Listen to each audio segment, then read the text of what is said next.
This is Abe Freetanzer from Awards Buzz, and I'm very excited to be speaking with Douglas Booth about Young Werther. How are you, Douglas? I'm very well, thank you. Very good. Can you How are tell me you? about your... I'm great, thank you. Can you tell me about your sense of fashion as compared with that of Werther? I wish I had his fashion sense, but I have to say I was helped by Courtney, our wonderful costume designer, and it was great. Every morning I'd walk into the train and there'd be this great different look laid out in front of me, and every day it would sort of inform how I felt that day. His fashion was a big part of, I think, the character, and obviously when you're building a character, that sort of gives you so much. But it really was it was very natty and it had a good sense of fun. So it was a really good way to help me get into this one. Were you familiar with this work that was all the rage, 300 years ago? Um, I can't say that I'd read it. I didn't study it in school, or hadn't come across it. So this was I obviously heard about it. So, but this was an introduction, and Josie's script really was an introduction. And then when I went back, I realized sort of how the adaptation had come about. And so yeah, no, this was a whole new introduction into work for me.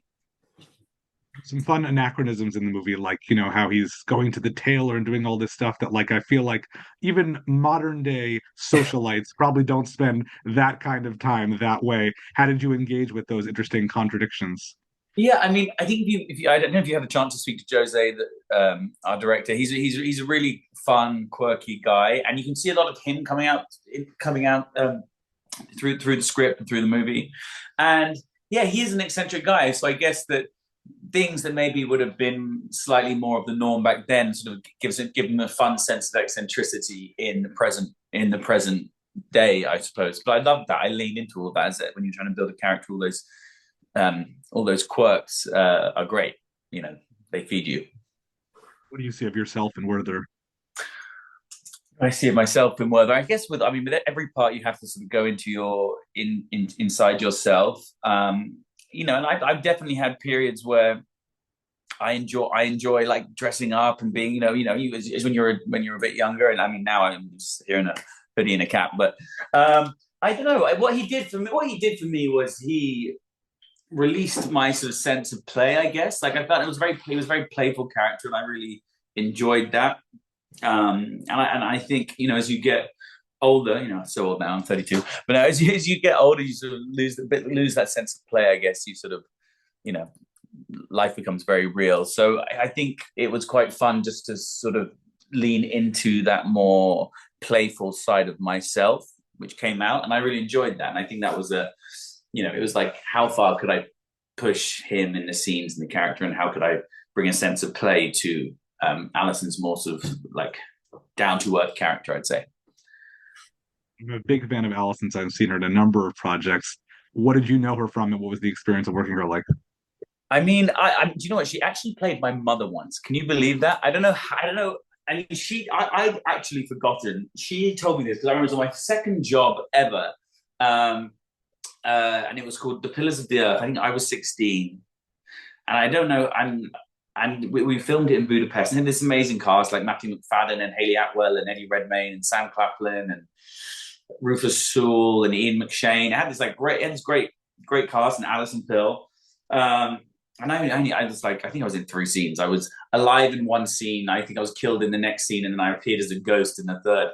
Um, I can't say it was a huge part, but we had actually worked together before. But of course, I mean, I think in this business, as you probably know, she's just known to just be just such a talented actor. So when she came aboard, I was thrilled, fan of all her work, and getting to work with her. I think when you work with her, it elevates you and the scene you're in because she's just so talented. I enjoy the adversarial relationship that Werther has with Albert, which isn't always as adversarial as it should be, which is entertaining. What can you say about working with Patrick J. Adams? Patrick's so nice, and he's such a nice, like, warm, friendly guy, and it was really great to work with him because it's a really challenging part, I think, to come in and play that part of the triangle, as it were. I remember the first time we were in a scene together, he was like, "How's my character not just going to find this guy completely and utterly insane?" insane. Um, but he does. I think he does it really well, and with a lightness of touch, and it's good. I think it's a good balance to have when you've got Werther's energy here and his energy there. As I said, it's entertaining. But he was great. You know, super professional, super nice, super fun, and he brought like a good amount of sensible energy to the scenes for sure. Like that. Well, this was one of the last movies I saw at the Toronto International Film Festival this year, which was nice because, you have some very serious stuff, and this is a bit of a pleasant palate cleanser. Did you have a chance to see the film there, and what is it like to see with an audience?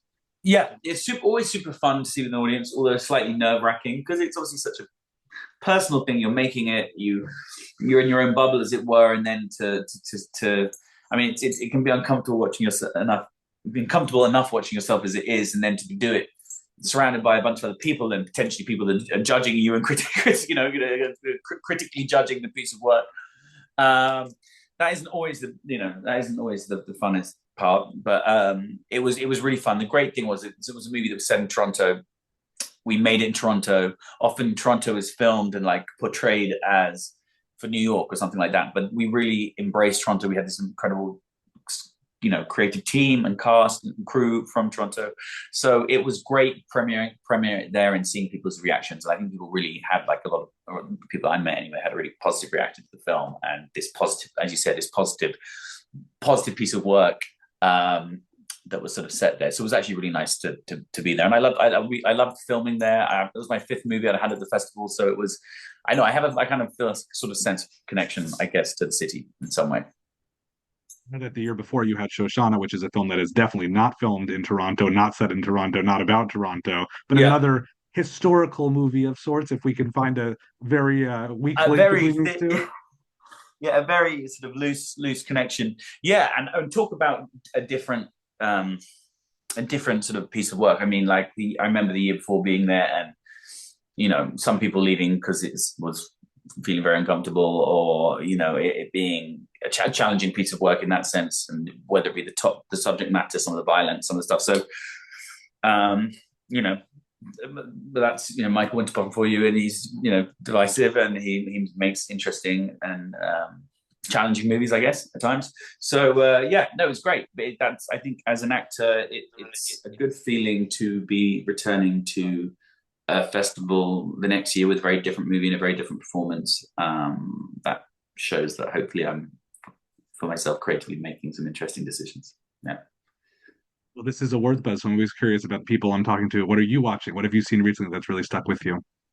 Well, I was just actually at the BIFAs last night, the British Independent Film Awards, and I was on the performance jury, and I loved, like, Kneecap is a British movie right now that I absolutely just blew me away. I think it's going to be up there with Trainspotting as something that really is important to us. Well, I mean, us over here, because obviously it's an Irish movie, which I quite loved that it was an Irish independent movie being sort of winning the British Independent Film Awards was kind of cool.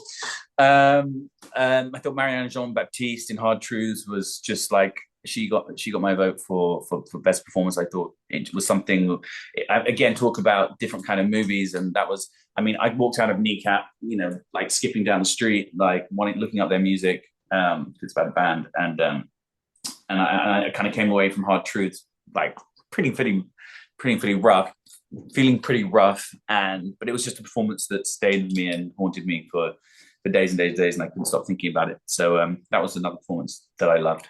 I loved Anora. I saw that when I was in LA the other day, and that was fun because it was in which is Tarantino cinema over there, but it was completely full. And to go see a movie in a full theater and it was like such a ride. I loved it. It was brilliant, and I thought everyone was great in that. So yeah, those were a couple of things I've seen recently.